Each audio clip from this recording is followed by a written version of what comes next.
What was your favorite tattoo you did on Ink Master, and what was your least favorite one that you did on Ink Master?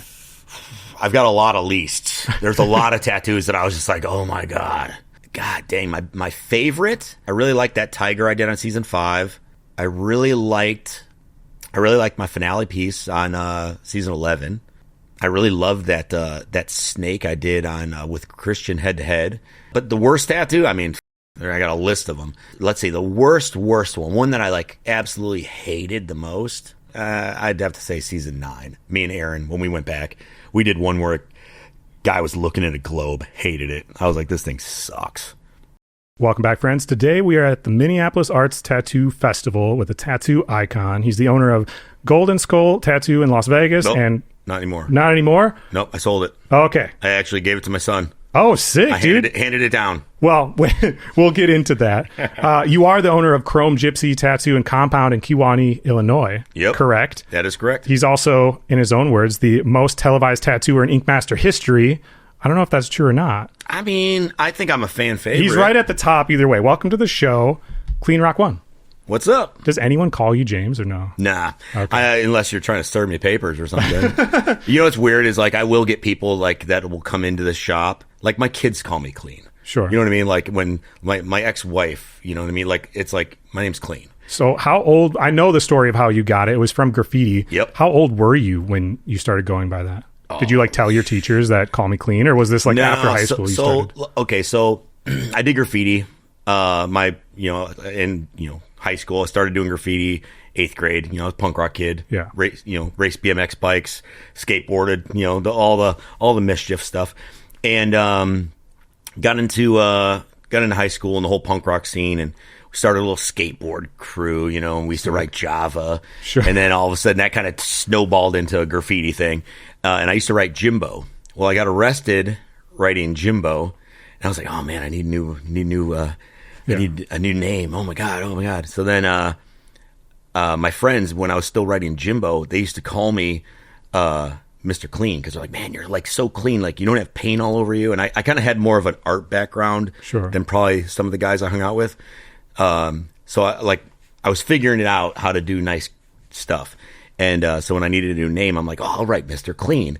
And obviously Scene is like the godfather of graffiti.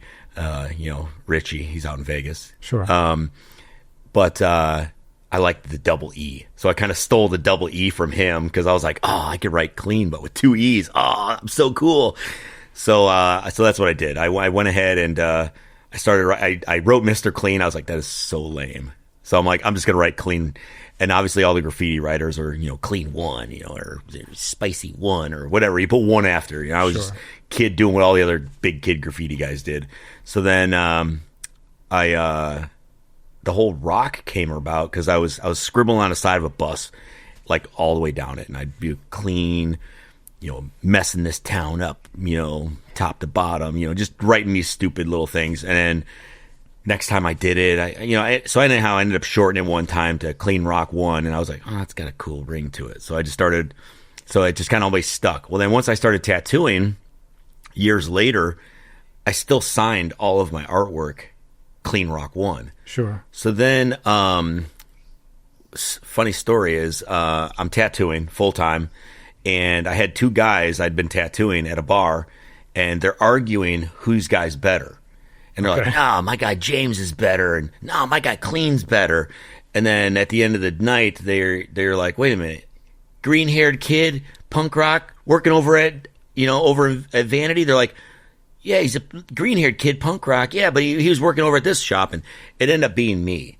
So then when I heard this story, I was like, okay, I need to nip this in the bud, because some guys call me Cleen, some guys call me James, and I really was like, you know what, I really need to like make this a professional like deal. So I was like, and all my business cards said Cleen. Yeah. But then you get guys that like know me from high school or like not from tattooing or from graffiti, and they're like, hey James, how's it going? So then I just made it a point and a staple to like, everybody's got to call me Cleen. Even my girlfriends, like I'm like, look, if we're in the shop, you gotta call me Cleen, because like I got these grandmas and old people coming in, and they're like, I would get that. It was just easier to like. So I just made it a thing. Like, hey, look, I go by Cleen. Everybody calls me Cleen. So that's just how it's going to be. I mean, it's great personal branding. I'm sure at the time you didn't think that heavily about it being great personal branding, but like my name's Chris Johnson. Yeah. I can't use my name for anything. You know what I mean? Because everyone always thinks about the running back. So like even I think of the t-shirts. Well, the old, hey, what's up, Chris? What you working with? Dude, there's been a Chris Johnson in so many movies. Nicolas Cage played a Chris Johnson. I could see the future. In the movie District 9, the main like alien protagonist that looks like a grasshopper is named Chris Johnson. But anyway, so like Passion, there's so many people that don't know my name. And they just refer to me as Passion or Passion Pod Guy or Passion Board Shop Guy because that was the name of my store. Like all like with the branding. So I want to know the story of the last time you did graffiti because I'm assuming you had gotten arrested for that one. The only thing I've ever been arrested for outside of skateboarding was graffiti. Well, I mean, I've been arrested a few times. I don't really talk about that. But I did. Let's see here. That last time I got busted was pretty major. I was looking at felony charges. I was going to go to jail for a couple years, and I actually, I prior to that, I was like, well, I'm going to the Army. You know, sure. I'm like, I'm joining the Army. So I went and I took the ASVAB test and I bombed it. I failed it. So my recruiter was like, don't worry about it. We got you. You know, so he calls me up and he's like, all right, so let's get going on. I said, hey man, I got arrested. I'm looking at felony charges. I'm not going to be able to go. And he was like, wait, what? You know, and he had already had me like hook, line, and sinker. Like he'd already, talked to my teachers and he'd already was like, no, you're going to the Army, bro. Like we got you. So I just had to pass this test and graduate high school. And so he actually went to court with me because I had already been to court a dozen times. And he actually went to court and talked to my judge and was like, nah, we got his, like, we're taking him. And, that's what the judge said. He's like, you're either going to jail or you're going to the Army. He's like, pick one. I said, I'm already signed up, dude. I just got to pass this test. And, judge was like, well, how's he in school? And he's like, he's graduating. He's good. He's ready to go. And, so the judge gave me 5 years probation and he's like, you're going to the military. No ifs, ands, or buts, or you're going to jail. So I said, all right, cool. Well, I ended up blowing my knee out skateboarding. ACL? I got 2 screws in my knee. Sure. And my recruiter's like, well, we can't take it. I'm like, no, dude, you got to take me because I'm like, the judge said if I don't go to the Army, I'm going to jail. So sure enough, he's like, you'll be fine. I'm like, so I'm freaking out. So yeah, I ended up having to figure out a whole different path because I thought I was just going to go to the military and figured let's just do that and go from there. But my recruiter actually got me out of jail, so I didn't go to jail. Wow. And I started tattooing. I sat around. I had the judge was like, tattooing is an okay thing to go into. I wasn't. That was all after. Oh, okay. Like I was pretty much, tattooing wasn't even a thing. I'd been getting tattooed pretty heavily, but I didn't start tattooing till like after I broke my knee and kind of sat around I sat around and did nothing. So I was like, let's just start drawing and working on that. And I couldn't do graffiti anymore because I couldn't run. Like I was a pretty aggressive graffiti guy. Like we did a lot of rooftops and a lot of trains and a lot of bus yards and stuff. Well, and at some point the consequence is just not worth doing it. No, like once I was stealing paint. I never bought paint. Like I do graffiti now. Well, those were the rules, right? You got to rack paint. Yeah, like like literally, you walk into my bedroom in my high school, my dad would be like, "What the hell?" It was just like I looked like a paint store. Now I go do a piece and I'm like, God dang, $600. I get all bummed out. I'm like, God dang. I'm like, but that's why I stopped doing graffiti because once I kind of got into tattooing, I'd still, every once in a while go out with the buddies, and do a sweet spot where I didn't have to run or nothing. But I just stopped stealing. I'm like, all right, I'm done with this. I don't want to get in trouble anymore. I'm like, I don't want to go to jail. So like, I'm not going to steal, a $5 at the time. What was it? $5 for a can? Sure. So I'm like, I'm not going to go to jail for stealing paint. Yeah. And then, so I was like, nah, I'm done. So I stopped doing that. And then, I fell into tattooing, and it's been great ever since. How long were you tattooing before you opened your shop? Because you opened, was it Top Notch in 99? Yep. Is that what it was? I opened Top Notch. I started tattooing in 1995, and then I opened Top Notch in 1999. Did you do that all with your own money, or were yeah. you... I mean, I guess if you're not, because you're sober, right? So if you weren't spending all your money partying like everybody else, it's easy to save up money then. So it's definitely not easy to save money for me because I buy a lot of crap. Even back then? Yeah. I bought a Harley when I was 19. Sure. You know, and that's a money pit. Yeah. I bought my hot rod. I still got it, my 62 Fairlane. I bought that when I was 19. You know, I bought a brand new car, and I was balling. You know, sure. like, ooh, look at me. You know, I got money. But no, I opened up. I maxed out all my credit cards. I remember I come from a pretty poor family. My family's, they're over here fighting over $100. You know, I borrowed my dad's Menards card to buy the carpet for the shop, which was like $300. Sure. I said, look, just let me get the carpet in, and then I'll pay you back. And and it wasn't even the first bill that came. He's like, I need that money for that carpet. He's freaking out about it. And, I got the shop opened up, and that was 1999, Top Notch Tattoos. Still there today, rocking.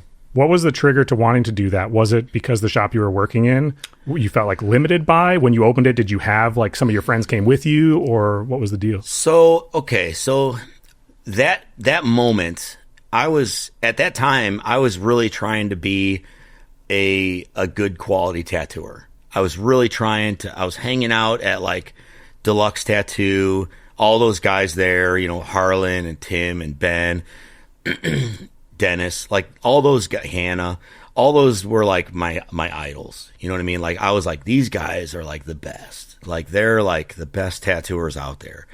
And so then I remember I did a tattoo convention in Chicago, Ink and Lincoln, and I met this guy, Jeff Zuck, and he tattooed a guy named Scott Yettel, who's one of my best bros now.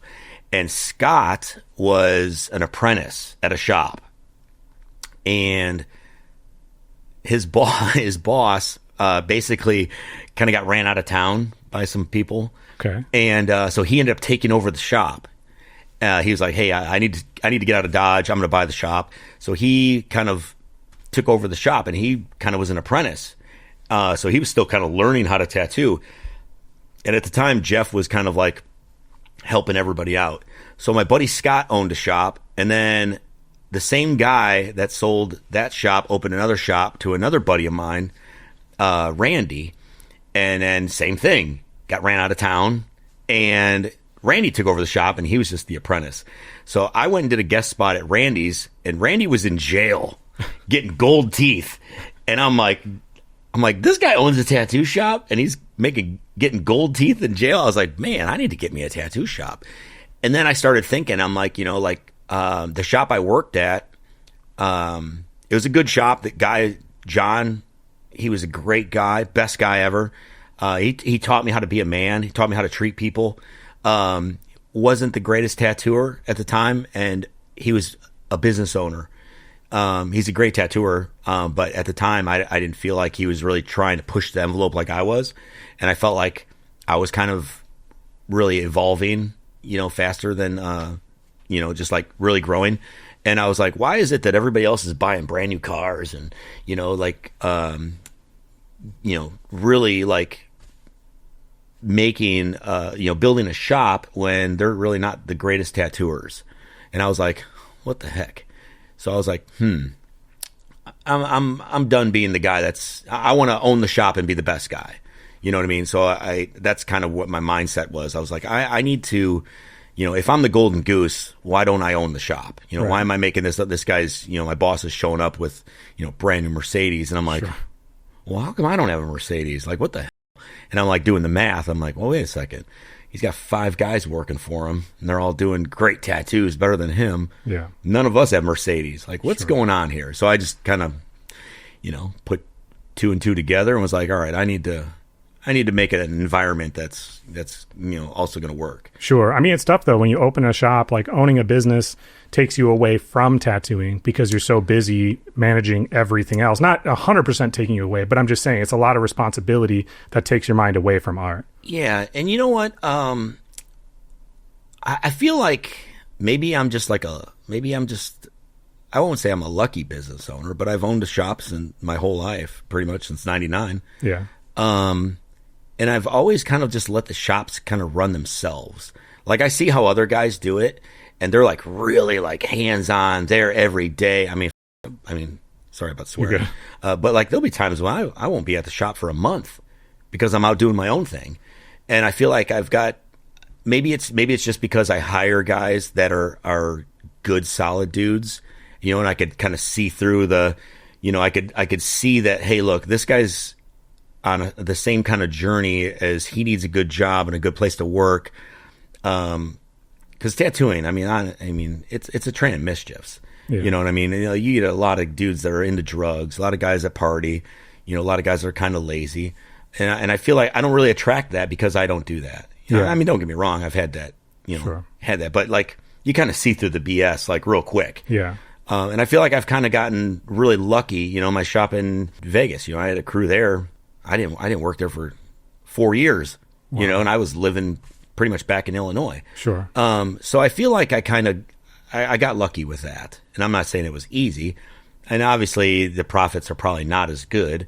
But if that's your like main money source, then okay, maybe. But like I tattoo myself, so I look at the tattoo shops as more of a okay, that's kind of a secondary. Sure. What really kind of bothers me sometimes is when business owners just kick back and they don't work. Yeah. Or non-tattooer owners. Well, it's hard to make your shops. employees care if you don't care. Yeah, exactly. Yeah. And that's the thing is like, I do care. I do strive to be a good tattooer. I am pushing the envelope. I am trying to stay relevant, and I am trying to do everything I can to be the best tattooer possible. So Mark told me that when you came in on Ink Master, you had already done a lot, like been in a bunch of magazines and kind of had already rose. What was the first like big break that you had in tattooing where you realized you were the golden goose?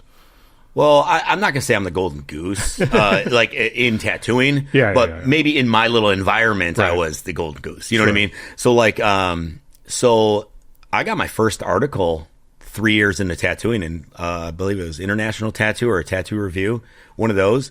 And from going to a convention, or why? Like I just started mailing my photos in. I do a tattoo that I thought was really cool, and I just mail it into a magazine. That's the secret, though. Most people don't send stuff in. I've been in and I will let you finish what you're saying. For real, I've been in the newspaper a bunch of times and stuff in my hometown, and I've been told by them the reason this is on the front page is because you sent us a high quality, good photo that catches the eye, and 100%. that photo is more important than the story is. Yeah, so back in the 90s, and you could ask a bunch of old school, I was in every magazine you picked up, every month, multiples.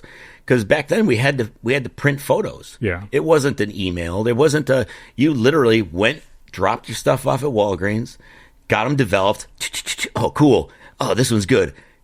Take the good ones, put them in envelopes, make duplicates if have to, and you mail it out to the three big branches. You had Skin Deep, you had International Tattoo, Tattoo Review, Outlaw Biker Tattoo, and you had all these. So I would mail out packets every month to all the magazines, all the time.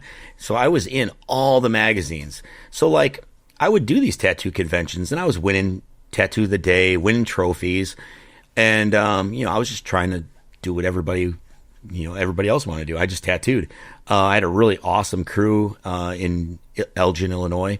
Top Notch was, once I opened that was kind of like the cool. So we had a bunch of articles, shop articles, and they needed content, know? So like a lot of, back in the 90s, I tell people all the time, like my career didn't start from Ink Master. Right. Honestly, I was kind of like at a plateau, kind of like on a, I wouldn't say downward spiral, but just kind of like on a kicked back cruise mode, complacent.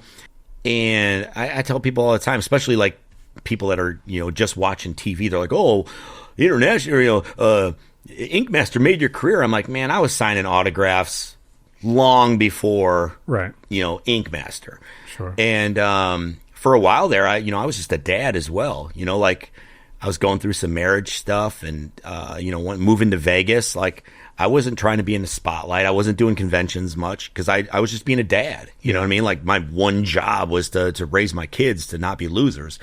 And that's what I was doing. I was like, go to work, be a dad. And then kind of once I got divorced, I was like, all right, I need to get back on the hustle again and kind of get back in the spotlight. But then the whole Ink Master thing. Yeah. So you had already, like you said, were signing autographs and had made a name for yourself before Ink Master came around. A lot of these shows, they make it seem like millions of people apply, which there's a lot of people that apply. Dude, there are. But I believe it. But there's also a lot of times people are getting recruited. Did you get recruited for Ink Master? So back then, they used to do auditions. Yeah. And I auditioned for the show. So you waited in line with everybody else and auditioned. Yeah, I did. And you know what's crazy? So here, I'll tell you my audition story. So we drove to California. We went, and obviously everybody from Vegas is there. Yeah. Everybody knows me. I've been into business a while at the time. I think maybe 12 years, 15 years, something like that. So I go ahead and we're in the hotel. Everybody's doing. So I go in with my portfolio, and the guy's looking. He's like, "Oh wow, your tattoos are really good. These are great. Oh cool. Yeah." He's like, I'm talking to him. I'm cracking jokes. I'm trying to be myself. Funny. So he slides me a piece of paper into my thing, and he's like, I want you to read that to yourself right now. He's like, don't let anybody else see it, because we're in a room that's filled. There's like, tables and stuff. I'm like, oh, so I read it, and the first thing it says is like, don't tell anybody that you made it to the next level, because if you do, you're automatically disqualified. Sure. So I was like, oh, all right. So I'm reading this. I'm like, oh, cool. He's like, don't look excited. Just walk out of here calm and casual and just be cool. I'm like, all right, cool. So then he's like, but we'll see you tomorrow, and I'm like, okay, cool. And I had another interview. So he specifically was like, don't tell anybody. So I walk out. Obviously, there's already been a bunch of my homies that already went in. They're waiting to see what was going on with me. So I walked out, and everybody's like, what happened? I was like, oh, man, everything was going great. And then he said, what's your craziest tattoo? And I whipped out my balls, and I showed him my balls. And they're like, you did? I was like, yeah. And then he didn't seem real interested. They're like, oh, man. And, and they're like, man, if he didn't get picked, none of us got picked.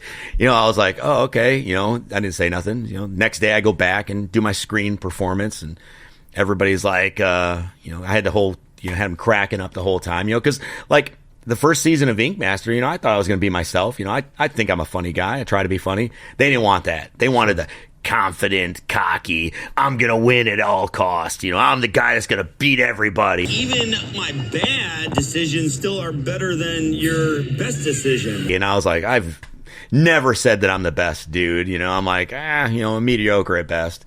And so I went through and had a bunch of Skype interviews and this and that and this and that. And that was it. Nothing. So I'm like, all right, cool. Well, and then all of a sudden I see they're doing an audition in Vegas. So this was season 1, or no? This was season 3 that you were applying first. Okay. Yeah. So then they're doing more auditions, and they're like, "Are you going?" I'm like, "Man, I already auditioned once, bro. If they wanted me, they know where to get me. Whatever." So of course, my buddies, they're going to every single one. I had a buddy, Rick Tripp. This guy flew all over he had custom shirts tailored, and he went to every single out of state interviews. He was going all over the place. I was like, dang, So finally I got the phone call, and it's this funny story. They called me, and they're like, hey, what's up, Cleen? They're like, Tim Lee says he's going to kick your ass on TV, and this is Ink Master, and are you going, or are you ready, or what? And I was like, what? Tim Lee's? I thought they were talking about Tim Lehigh, which is this like awesome Japanese dude. And I'm like, I don't even know that guy. And they're like, no, you know him. He said he's going to kick your ass on TV. I'm like, what the f*** did I do to Tim Lee's? Will be a bloodbath, and I'm going to end up mopping the floor with his. I'm like, I'm thinking Tim Lehigh. Yeah. And I'm like, God, I didn't do nothing to this guy. And I'm trying to think. I'm like, man, did I like screw his girlfriend or something? Like, what's going on? Like, why? Why has this guy got it out for me? And then I figured out it was Tim Lee's, who used to work at the shop. But at the time, he went by Tattoo Tim. Sure. So it was two totally different things. But anyhow, I went on the show, and that's it, man. That's history. So that was a real beef. Did you guys ever squash that or not really? We never.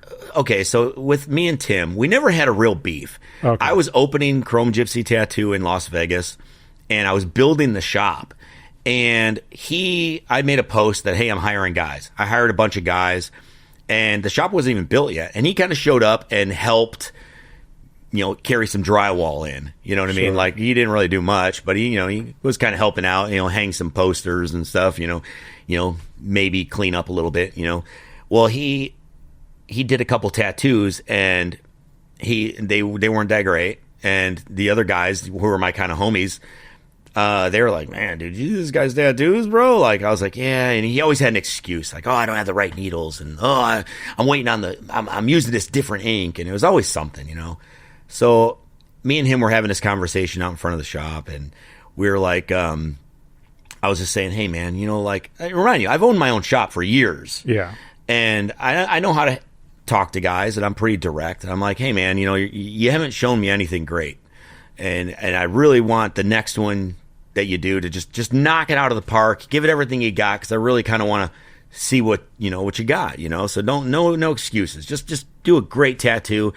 And he's like, so what do you mean? Like my tattoo? You think my tattoos suck? And I'm like, I mean, the ones that you've done, yeah, they're not the greatest, And he was just going on and on. Well, at the time of this conversation, the guy started showing up for work, and I was kind of like, hey, man, hang on a sec, let's hang on. We'll talk about this in a minute. Well, he kept going on and just kept talking, and I'm like, bro, like, you want to talk about this in front of the guys? I'm kind of, and he did. He was just, wow, well, so I mean, you think, so he kind of got upset, and I was like, well, dude, I mean, bro, I mean, okay, fine. You want to talk about this in front of the guys? And yeah, okay, your tattoos aren't that great. And, he got upset about it. He's like, I'm just going to pack my stuff and leave.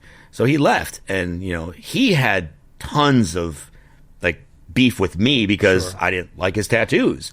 I didn't have anything against the guy at all. And I heard through the grapevine that he was obviously just talking trash. Cleen's egotistical. He thinks he's it. Blah blah blah. And I'm like, oh god, whatever. He doesn't see anybody else on the same level as him because he does have a serious God complex. I'm the best. The most important thing to me is to take him down. And then all of a sudden, hadn't heard from the guy in 5 years, and now I'm on TV with him, and he's there ready to go. He's like, I'm like, whatever, bro. Like, I mean, that's probably part of why you got cast, right? It was because they had somebody who was like, well, this is going to make good TV. Well, I found out down the road, after I'd been on the show multiple times, they're like, yeah, man, we put you in the pile that we're going to use you. Like we put you in we got to use this guy eventually. Like Cleen's going to be a main character. And then we hosted auditions in Las Vegas, hoping that we could find somebody. She's like, we interviewed hundreds of guys, and they all were like, they're like, oh, Cleen's the best. They're like, oh, you worked for Cleen. They're like, yeah, I worked for Cleen. They're like, how is he as a boss? They're like, he's awesome. Best boss I've ever had. Guy's the best. Wishes me well on my new shop. Like, he's the best. He's great. They're like, dude, we interviewed hundreds of dudes, and we all mentioned you. And if they knew that and all of them were like, oh, he's great. He's great. And then we finally found the one guy that's like, yeah, he sucks. We're like, you're on. And that's how it all snowballed into what it is now. That's hilarious. So, watching that on TV was incredible. So you and Mark had a similar experience, which obviously you know about because you guys are good buddies. He applied for season 3 and then didn't get the call until they found a match for him, basically with Ryan Eternal for season 5. So I know that Ink Master evolved over time as far as conditions and everything for people, but the stuff that I heard Mark talk about in other interviews is kind of wild, and I totally believe him. I talked to him about it, but like, everyone's in one room, they're listening to your phone calls, there's only like one bathroom for each gender for everybody who's there, you're not allowed to leave for 2 months. Like, yeah, so that's honestly, I thought it was like a vacation, bro. Like, he said it was the hardest thing he's ever done, dude. Compared to my everyday life, I was like, dude, this is awesome. Like, I was like, sign me up. Sure. Like, and maybe I just work way better with direction, and like, you wake up, somebody picks out your outfit. You don't have to do laundry. You don't have to cook. You don't have to do anything other than go there and perform. Sure. The tattooing is you don't learn how to do tattoos on Ink Master, right? Which I don't know why everybody thinks, what did you learn on Ink Master? I'm like, I didn't learn nothing. I've been tattooing for, the tattooing is the easiest part. Right. Like you literally, I could close my eyes and do tattoos because I've been doing it every day. Like you don't learn how to do tattoos when you go there. It's just art, Right. And you find out really who knows how to do art and who's an artist and who's not an artist, really quick. Yeah. So the whole Ink Master thing, I mean, the toughest part is talking trash to your friends when you know they're going to be butthurt. Yeah. You've been telling me I suck since I've been here. I call him as I see him. So that's all it is you're butthurt because you want everybody to say, oh, it looked good, it looked good. You know what I mean? Like that's the hardest part. It's like, hey, bro, like I told Tim Lees the first day, I said, hey, man, like I get it. You're upset about something, but I got no beef with you, bro. Like I'm cool. I said, but I'm not going to say that on camera. Right. So I want you to, and we had a lot of really good blowouts because I knew, and I told him the first day, I said, bro, this has nothing to do with tattooing. This is some TV. Let's bring the heat. Like you see these other guys, they're bros, man, and they're going at it. They're getting all the TV time. He's like, I'm just here to do good tattoos. I said, I know, dude, and you do great tattoos. Nobody's taking that away from you. But I'm going to tell you right now, I got nothing personal against you. I think you're a great dude. But this is a TV show, and I'm going to bring the heat. So I might say some things that you're probably not going to agree with, and you're probably going to, I said, but I need you to do the same thing to me, even if my tattoo's better than yours. Like, even if you think that my tattoo's great and yours, I want you to come at me like it's the worst tattoo that you've ever seen. And he's like, I'm not gonna be one of their puppets and blah, blah, blah. And I'm like, bro, come on. Why are you on the show then? Well, I tell that to a lot of people because that's what happens is a lot of people go there and they're like, I'm just here to do good tattoos. I'm like, well, you're going home. Yeah. Because if you're not going to play the game, well, then why? You could have went to a tattoo convention. Sure. You could have went to the one of the best tattoo conventions in the country and done the same thing. Sure. That's how this is a TV drama based show. Why did you show up? For sure. So, but you did do some really good tattoos on it. I'm not going to say that those necessarily would be the best that you've done in your entire career because of, all these whatevers. But across all the seasons, if you had to pick your favorite tattoo that you did and your least favorite tattoo that you did, what are they? Well, I screwed up on that whole show was because I learned real quick that the more you try to do your own style and you go away from what the general public likes, you're just going to get ridiculed. So like tattoos that I did that I was like, oh, this is awesome. This is super creative. I'm cutting the edge. I'm like doing my thing. And I'm like, yeah, they shit on it. I mean, they just took a dump on it. They're like, this is the ugliest thing I've ever seen. Who even did that? And I'm like, dude, I drew this and it's like, like that Grim Reaper that you did. I thought that was so sick. I know. And I was like, that tattoo is dope. I got shit on by a guy that you've never seen draw anything in his whole career. One of the best tattooers in the business, Nico. He's like, it's not creative at all. I'm like, bro, you copy pictures. Yeah. Like, what do you mean creative? Like, show me something you've created. For sure. So anyhow, I was a little butthurt about that because I was like, I was really trying. I'm like, okay, the one that won tattoo of the day, straight off of Google. Yeah. You know what I mean? I'm like, okay. So I knew what was going on. And then other ones, like that I got praised for, basic Sally tats. You know what I mean? I didn't stay up all night trying to come up with the newest, greatest thing. It was like, meh, what do you think of that? And they're like, it's amazing. Oh my God. Sure. And I'm like, God. So I learned the game, and I just kind of, I never watched the show. People ask me all the time. They're like, oh, did you see this on season 3? I'm like, I've never seen it. Like, what do you mean? I'm like, I've never watched Ink Master. They tried to make a scene. They put Jason Clay Dunn because, obviously he'd been on it another season. And I've never seen an episode prior to me being on that show ever. Wow. So I get on there and I'm kicking it. I'm doing great.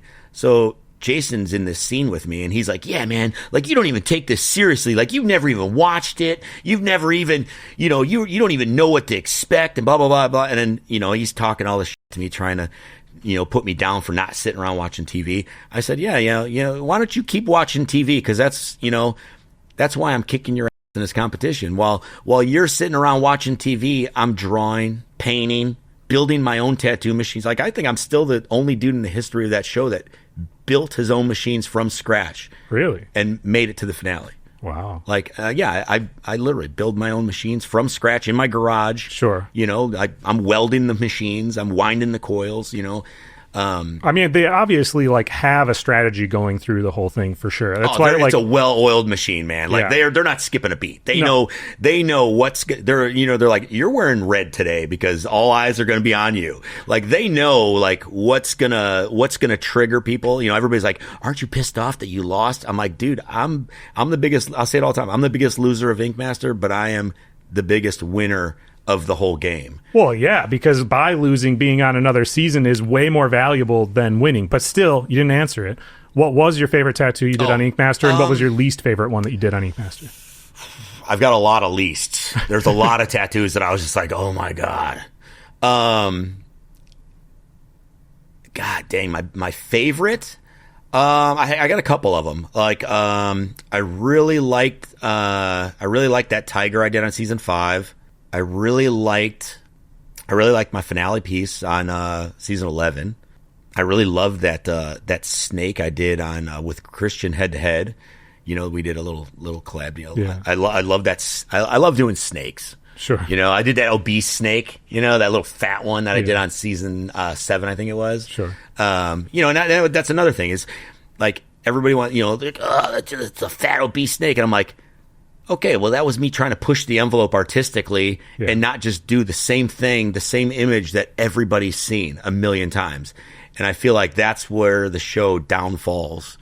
You know, like if I did that outside, everybody like, wow, that's awesome. But the general public sees it. And then once they get a glimpse of like the explanation, I don't know. I've never seen a fat snake wrinkle like that. You know, it looks like one of those, you know. And once they explain it negatively, the internet runs with it. Right. But if they would have came in and been like, wow, I've never seen this version of this kind of art and this take on it, and it's so refreshing to see something different, it could have shot a whole different way. Yeah. You know, so there's but the worst tattoo, I mean, I got a list of them. Let's see, the worst one that I like absolutely hated the most. I'd have to say it was in probably season 7. You know what? I'd have to say season 9. Me and Aaron, when we went back, we did one where a guy was looking at a globe, hated it. I was like, this thing sucks. Guy's getting a globe in flames. It was terrible. Hated that tattoo. Artistically, there's quite a few that I was just like, dude. And then it's like, you know, I shot my own foot by showcasing that I was pretty versatile at all styles.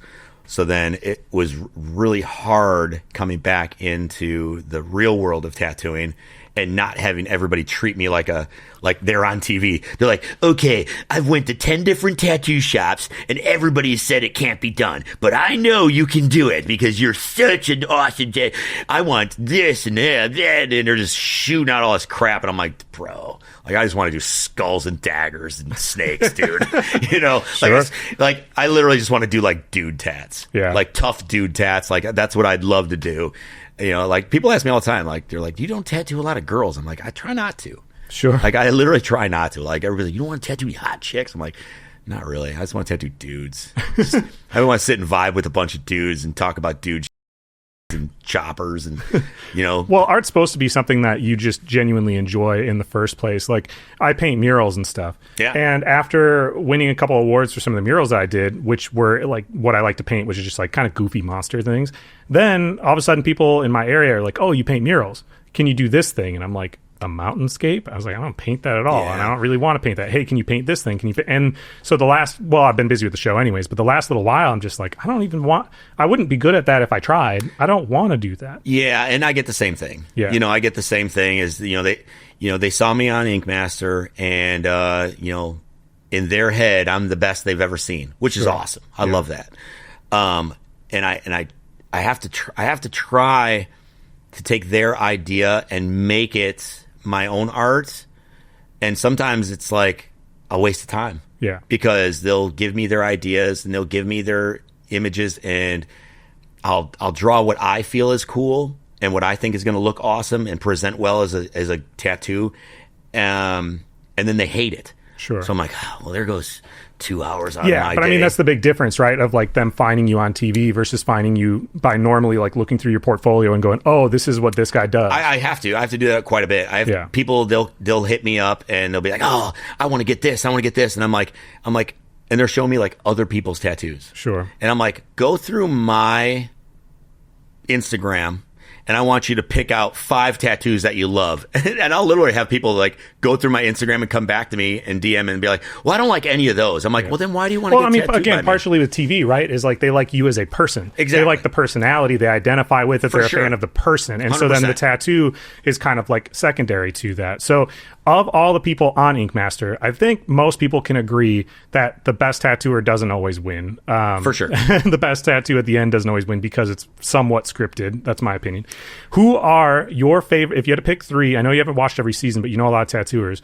Who are your favorite 3 tattooers who didn't win but were on the show? Oh, oh my God. There's so many good tattooers. Mine are Jesse Smith, Gian Carle, and you.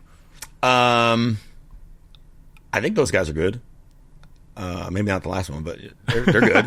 I don't even know some of their names, but they'll pop up, like on the feed. There's some dudes, I like traditional tattoos, and there's some guys that have been on there that do traditional tattoos, and they never, they're like kind of one-trick ponies, I guess you'd call them. Sure. And I love their tattoos. I'm like, dude, I'm trying to think of the dude's name. But he was on there, and I'm like, dude, I sweat this dude. I love his tattoos. He did terrible. I think he made it like 3rd, but I'm like, dude, I love this guy's stuff. It looks great. But I mean, most artists, right, they find a lane of what they're good at. And Ink Master wants to push you to be like, look, we can do everything. But if you're a really good artist, almost always you found your lane of what you're really good at, and you keep progressing that, don't you? I feel like that kind of ended, though, after a couple of my seasons. Because on season 11, like, it was like just show up and do what you specialize in. Sure. And I felt like people weren't getting pushed or, okay, so, on portrait day, dudes are doing traditional tattoo portraits. Yeah. And you're like, okay. So on my seasons, like, we had to do Japanese. It had to be a traditional Japanese. And if it wasn't traditional Japanese, you got on. Yeah. And then I feel like later on, I didn't see the whole season, but I see clips of it. And I see, like, their tattoos, and I'm like, this dude has done nothing but neo-trad tattoos the whole entire season. Like, he hasn't showcased anything other than that one style of tattooing. How is that okay? Well, I guess he just did it better than another guy to where he didn't mess up. I mean, that's the thing, right? As long as you don't get last, you stay on the show. Do you think that the finale tattoo should just be a back piece where it's open to do whatever you want? Because I feel strongly that is what it should be in every time. I've never been able to do that. I know, but I'm saying that's what really but sucks. If you want to show off your absolute best work, that would be the time. I feel like on every season that I've been on, I've never been able to showcase what I wanted to do artistically. Yeah. I've always been strangleholded, and they've been, do not let it look this way. It has to look other. You cannot do, like, I couldn't, like, the finale piece that I won on. Yeah. It cannot be new school. God dang, okay. So I had to do something that wasn't, I guess, my style. Yeah. Because I don't even consider myself a new school tattooer, but everybody, TV labeled me that. Yeah. So I had to make sure that I stayed, away from that. Season 5, I had to do photorealism. I do it, but I tried. I couldn't do what I do. Yeah. I kind of did, but I didn't. Season 7, I had to do black and gray fine line. Like, come on. Yeah. And the black and gray fine line, I couldn't just do black and gray because it had to look a certain way. And the black and gray fine line that I feel like they were referring to, I feel like that's kind of a very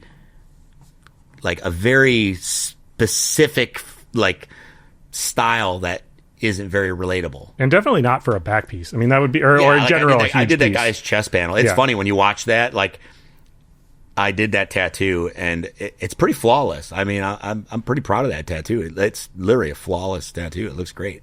And it was just like nothing but booze in the crowd, and it was. That's not what people wanted to see. So you being on multiple seasons, a whole bunch, and then you had a whole sideshow that you're listed on IMDb as being like a producer of. I don't know if you were a producer of. So any of them. I'm trying to work on a show right now. Oh, you are? Yeah.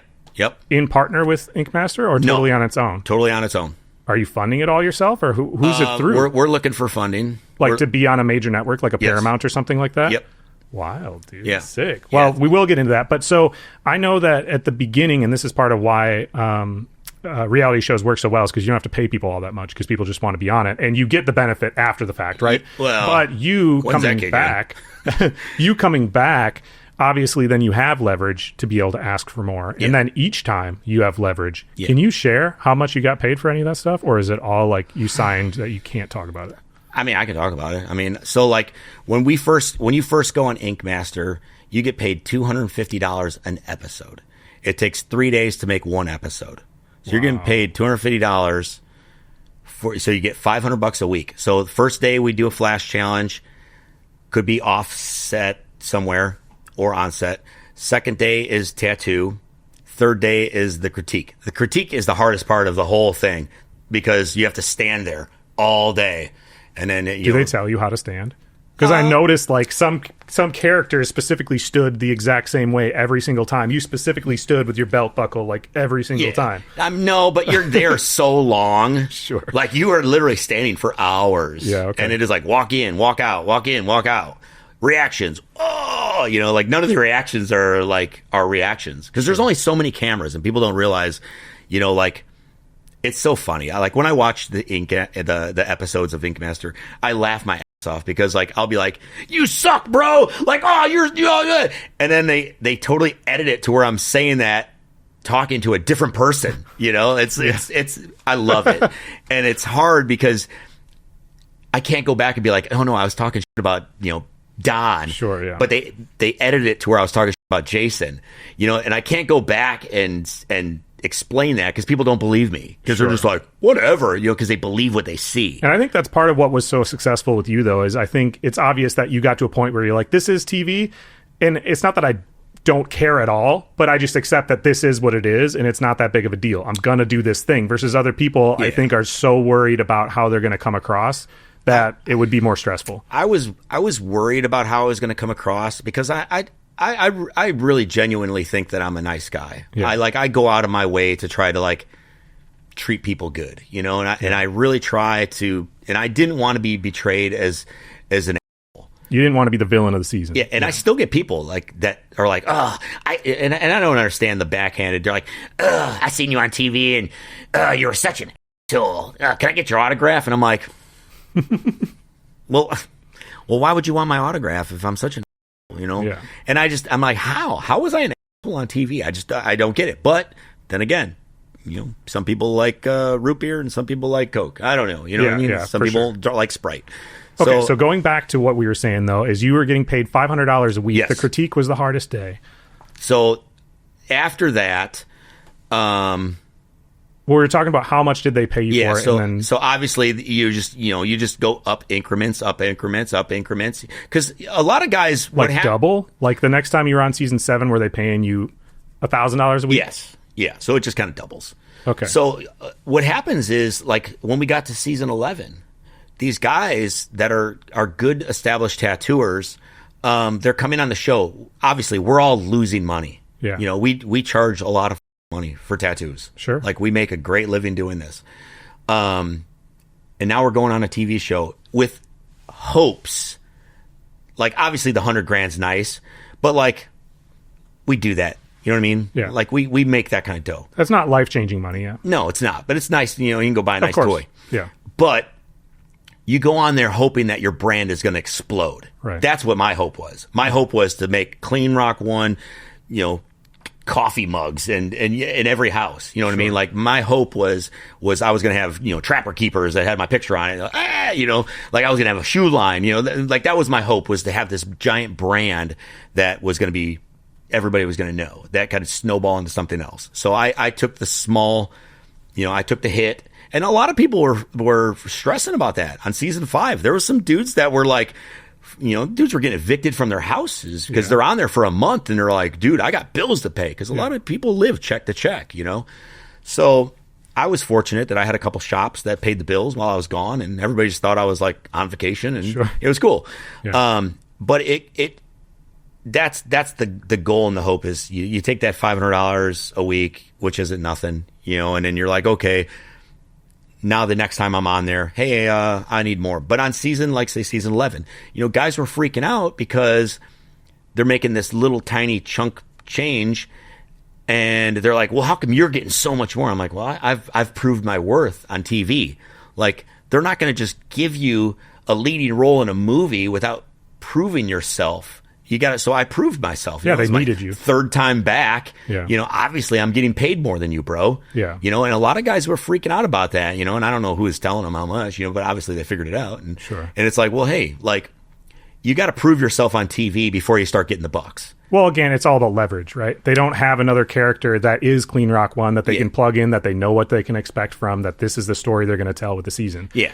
So when you have all these other wild cards, it's hard to do that. Tell me about this TV thing. Did you start filming? You're just looking for investors? Who's going to... No, so me and this girl, Brandy, she had a show, and we basically, she hit me up, and I'm going to basically host it and then help produce it. And it's, we're basically taking people's traumas, life-changing traumas, and we're helping them cope with tattooing. So it's a work in progress right now, but it's going to be big, man. Any idea what general timeline you're hoping for? We're hoping this year. Like, it would come out this year, or you're going to start filming later? Hopefully we're going to start filming this year. So maybe 2027. Yeah. And I'd say that's realistic. And everyone just needs to go follow Cleen Rock 1 Insta? Yeah. Now that's your page. I have a Facebook, and I just don't know how to use it. Sure. And I've tried, and it doesn't let me do things. I don't understand this. I think Facebook is very, very clunky. So what Mark told me a story about him being able to go to Switzerland and see H.R. Geiger's museum and all of that. That'd be a dream. Yeah, dude, I'd be into that. I'm a huge Alien fan. I actually am friends with the dude who played the alien in the last Alien movie, cool. like the creature actor who wore it. Oh, no, yeah, I got cool. to interview him. He's a Packers fan, and he was back for the draft. Trevor, what's up? He was just in Superman too. But anyways, he told me that story that came up because of Ink Master. You've gotten to have, obviously it affects your career in general significantly, but what is your favorite memory of something that came up exclusively because of your appearances on Ink Master? Somewhere you got to go, someone you got to meet, someone you got to tattoo? It's definitely opened some doors. I've been to Australia, New Zealand, Brazil, all because of Ink Master. So I'm kind of like, I love the United States.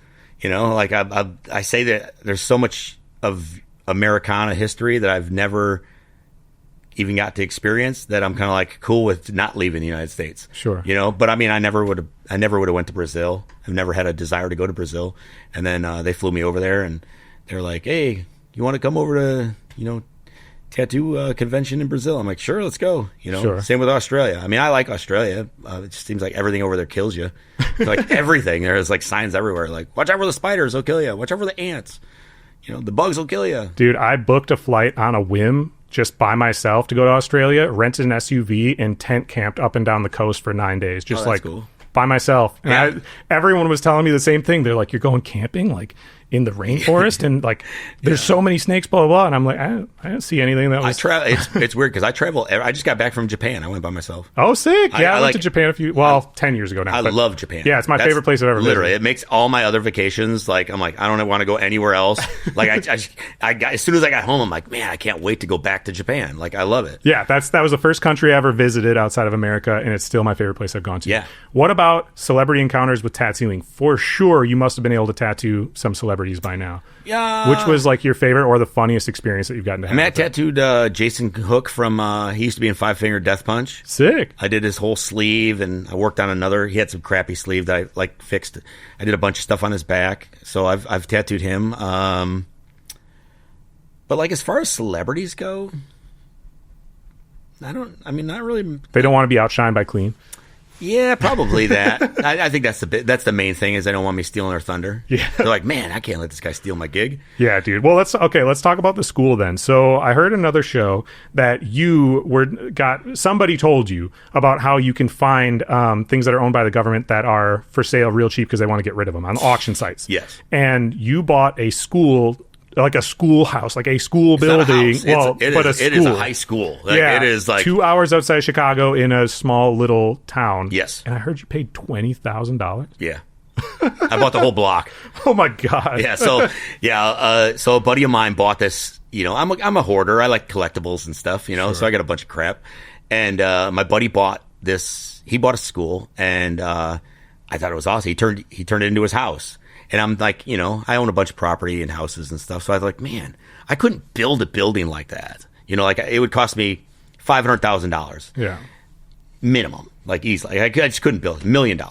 And so then anyhow, he's like, yeah, man, there's one over in this little town in Kewanee. I'm like, where the heck is Kewanee? I'm from Illinois and I never heard of the town. Sure. And sure enough, I bought it and just kind of started renovating it, getting it to where it wasn't like falling to the ground. And then I kind of was like, man, I need to kind of turn this into something that I can make some money at. So I opened a bar, got a hot dog shop, pool hall, arcade, tattoo shop, gift shop. You know, we have a boxing match actually next week on the 17th. Like we have boxing matches in the gym. I put my silk screen shop there, and I'm just kind of I want it to be a big art project for me. So I'm hoping this summer, I'm just going to focus on murals on the outside.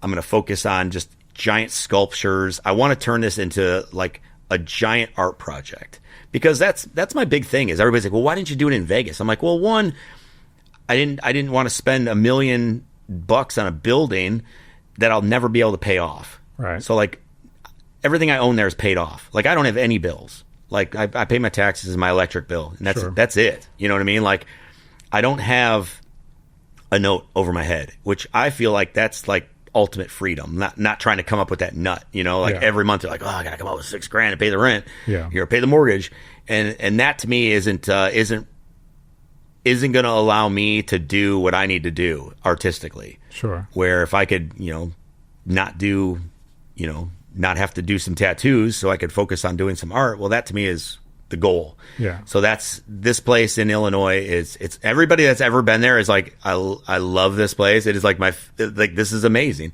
And that's what I want, you know, Sure. And it's getting there. So I'm almost to the point where I could start doing all the fun stuff, you know, cause the building was such a piece of Yeah, how much money did you have to put it? Because I know right away you had to do like brickwork and replace the roof and all that. Know. I wasn't even counting.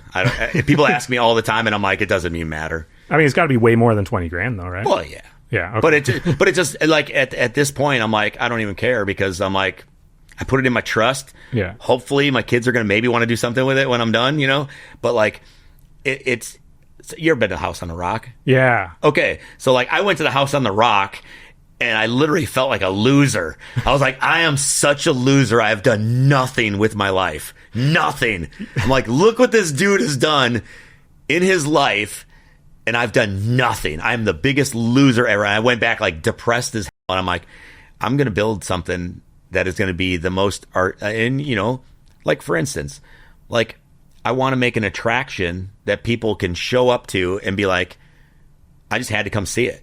Yeah. And that's what I want. Like what the House on the Rock, it's in the middle of nowhere. Like, why would you go otherwise? You wouldn't. And then you go in and you see a 50-foot sperm whale or whatever is in that one room. Yeah. The organ room is my favorite. I go in there and I'm just like, it's nothing. It's just art. Yeah. Like they're not real instruments, but they are. It's so crazy to me. So obviously I'm not to that level and I haven't used that kind of focus, but that's kind of the inspiration for this whole project. Are you planning on living there, or did you just buy a house next door? Oh, okay. So that way it could just be an attraction. I bought the house. I just bought a house there for $5,000. Like the cost of living in this little town is very cheap. Sure. So to me, like that's financial freedom. Yeah. Like I own my house in Vegas, obviously, but I still pay $2,500 a month in mortgage. Yeah. And I'm like, I'm over it. I'm like, I'm going to have to work for the next 30 years to keep paying the mortgage. Where I found a small little town. I'm buying property for super cheap. It's paid for. Yeah. Like, I don't have to do anything but focus on being an artist, I mean, that's the dream. Sure. You know, and I'm not homeless, Yeah. but she's paid for, and I got a place to stay. Are you still tattooing a lot, or no? I try to tattoo every day. I try to tattoo as much as possible, you know. Was there ever a time where you kind of fell out of love with it for a bit, or no? Yeah, about a year prior to Ink Master. Really? Yeah. That's what I was saying. Like, I was just, like, prior to Ink Master, I was just kind of going through the motions, like doing tattoos. Yeah. Wasn't really pushing the envelope. And then when I got on Ink Master, I'm like, these dudes are pretty good. I need to sharpen this knife a little bit. Like, these dudes are coming for me. Yeah. And, you know, it really did put another fire under my ass, which was great. I mean, obviously, I work well under pressure, but I think Ink Master definitely put a new. You know what's crazy with me? My whole life, I've never considered myself an artist. Why? You know, I'm just one of those worst critic dudes. Sure. You know what I mean? I'm like, I hate everything I've done. I've never done a tattoo. I was like, yeah. Like, everything's like, that one up. You know. Yeah. Same thing with my cars. You know, like I built a chopper from scratch. I mean, I built the frame from scratch. I did the paint myself. I made the bars, the pipes, all the parts on it. Like, I love that. You know, and I'm like, such a piece of crap. But it just won best chopper in Willie's down in Daytona, won best chopper at, you know, Giuseppe's. It wins everywhere it goes. And it's like, I don't build choppers for a living, but sure. I guess I'm all right at it. Yeah. So I don't know. I just, this thing in Illinois, it's hopefully going to get to a point where I don't have to like do construction work, right? Where I could do artwork, and that's really what I'm focusing on this whole summer. Like, I'm trying to get, and I'd love to have like free reign to where, like, hey, here's a wall, who wants to paint it? Like, kind of thing, you know, like Wynwood Walls in Miami, where there's just different artists come through, yes. and that's kind of my goal, is to turn this, and that's what I originally was going to be, the project. But I was like, how am I going to pay the bills with this? Yeah. And that was what I was going to do, was like an artist retreat, because it is out in the middle of nowhere, right? And it's kind of far from everything. So I was like, hey, let's have some weekend getaways. You know, so I'm working on that right now. I'm trying to get Airbnb set up to where people have a place to stay. And now that we got the bar attached to it, like, a little more incentive. Okay, come on out. Let's do some art. Here's the bar. So it's a cool place to hang out now. But that was the main goal, was like, for myself, honestly. Just how much is the most amount of people that have been there at one point, like in one time? 1,000 people, one time. How's the city feel about it? Don't tell them that there was any there, because they came in. They were like, "Sure, your occupancy is only 4." I'm like, start doing a count. I don't think there's 400 people here. Sure. You know, so, but we've had, I mean, we had pretty close to 1,000 people in there at one time, and it was nuts. Wild. Do you have you must have some goals that are left. I mean, I feel similar to you in the standpoint of, like, I don't care about making a lot of money. My focus more is, like, how do I build the lifestyle that I enjoy the most? And if I have more money so that way I can have some nicer things, that would be killer. But in general, like, my goals aren't to be Joe Rogan or something. Like, I don't aspire to do that. I like living where I live and being in kind of like my own space, doing my own thing. Yeah. But what goals do you have left? Because you're already like one of the biggest names in tattooing ever. I mean, my goal right now in life, I've been getting real spiritual the older I get. Yeah. But I feel like, and I don't know if, like, I love helping people. And I feel like I kind of need that to stay motivated as well. Sure. So, like, it's hard, and I'm not saying I'm going to start a tattoo school, because I would never do that. Yeah. Like, I don't have apprentices. You know, I have apprenticed some of the best dudes in the business right now. You know what I mean? Some of the best dudes are in the tattoo business because I brought them in. Sure. And they're better than I am. You know, they're amazing. You know, Tony Uno, Ryan Flaherty, you know, Jeremy Barber, like, those guys are awesome. So I don't know. My goals right now is because I'm kind of a hermit, man. Like, I love just being in my garage by myself, you know, just jamming out, you know, like sitting and organizing nuts and bolts. Like, it's crazy because, like, I like old crap. Yeah. Like I love antique shopping. I love going to swap meets. I love going to like I'll spend a week working on some old crappy little part that I'm not even going to use. Sure. You know what I mean? Just Yeah.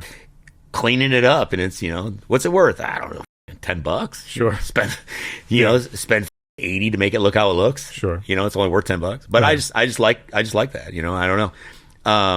But I don't know, man. My goal right now is to get the compound to a point where I could start doing artistic stuff to it. Yeah. Like I've got a couple murals I painted there, and I've done a few here's and there's. And I started to paint a mural on the outside, and obviously I'm my worst critic. I'm like, it's too basic. The image is terrible. I'm not even going to. So now it's just like a blank piece, and I'm like, I haven't even started. So now obviously I've changed my mind 10 times.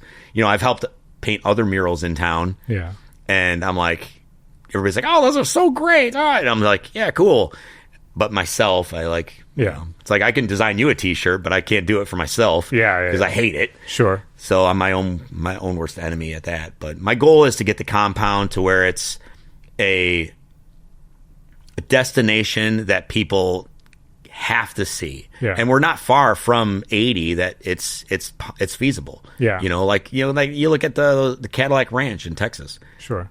Bunch of cars out in the middle of nowhere, get 1 million visitors a year. Sure. Like that would be amazing to me to have something to that draw to where people are like, we have to go see this. Yeah. And that's the goal this year, is to like make it to where, and not a bar necessarily. Like, yeah. I mean, artistic, something that people are be like, we had to go see this because it was the house on the rock. You know what I mean? Like you have to see it with your own eyes to believe it. And that's what my goal is. For sure. So tattooing, and this will be the last question. You get to have really meaningful experiences with tattooing, because sometimes tattoos are just like a Pokeball because it's fun. And I'm like, I love Pokemon growing up. It doesn't have to have a lot of meaning. Yeah. Sometimes they have a ton of meaning. What is your most meaningful tattoo you've done on somebody? The experience that you had with them, the story behind them? I've got a bunch of those. I mean, just yesterday I tattooed a lady. She met her husband, only dude she's ever been with. Wow. They're married, what'd she say? I don't want to f this up, because I know she's going to watch and be like, it was 53 years. She was an older lady. Yeah. Her husband died cancer, and they were heavily into the motorcycle scene, and I tattooed, his motorcycle on her. Wow. And Weeping Willow Tree. I saw that. Yeah, so she was walking down the convention. I was like, that was a fresh tattoo. Yeah. Wow. Yeah. So I did the motorcycle. I mean, Yeah. dude, the motorcycle is a nightmare. Because it's not that big. No, There's a lot to do. Like even when she asked me to do it, I was like, hey, is it? You guys want to do this? Like I tried to kind of pawn it off. And then as soon as she was kind of like, just do what you think is going to be the best. And then once she said that, then I was like, okay, cool. Yeah. But I did that. And her dude was her only dude she's ever been with. She's never been with another dude. Never even kissed another man. Wow. And that was her. He died. Basically, they got one kid, and she was a sweetheart. But that meant a lot. I'm getting teary-eyed thinking. Yeah, I could see it. Yeah, it's like it's amazing, dude. That's incredible. So, well, thank you so much for taking the time to do this. This was really dope. Like, I was happy thinking about it. God. I'm going to give you a quick gift. Those headphones on the table there in front of you, these earbuds. This? Yeah. Oh, that's mine? Those are yours. Oh, no fancy little gold earbuds from Skull Candy. And then one of the coffee mugs. Their stuff's good, man. I've had a bunch of their stuff. Yeah. So we're wearing. Yeah. They sponsor the show. That's awesome. And then thanks, man. You can pick out one of the coffee mugs if you would like. I know there's sometimes hard to bring with you places, but if you'd like one of those, you're welcome to it. And then give a shout out again where people can find you. That's cool. Which profiles, because I know there's a couple. And then also, how can they hit me up on Facebook? Yeah, how can they best support you moving forward? Is there a newsletter for the compound? Can anyone go visit the compound? So right now we're only open Friday, Saturday, Sunday. Okay. And I'm trying. I was open 7 days a week. We have slot machines and whatnot, but I was going broke. Paying these bartenders to be there, and I'm like, I'm paying. I got to pay them to be there, and then they're kind of getting pissed because they're not getting tips because nobody's there. So it's only open Friday, Saturday, Sunday as of right now. But the Chrome Gypsy Compound, it's in Kewanee, Illinois. The coolest place you'll ever be. We got vintage arcade games. We got pool tables. We do karaoke every Friday night. We have boxing matches periodically throughout the year. Like we have like 4 of them set up throughout the year. Those are usually a hit. Yeah.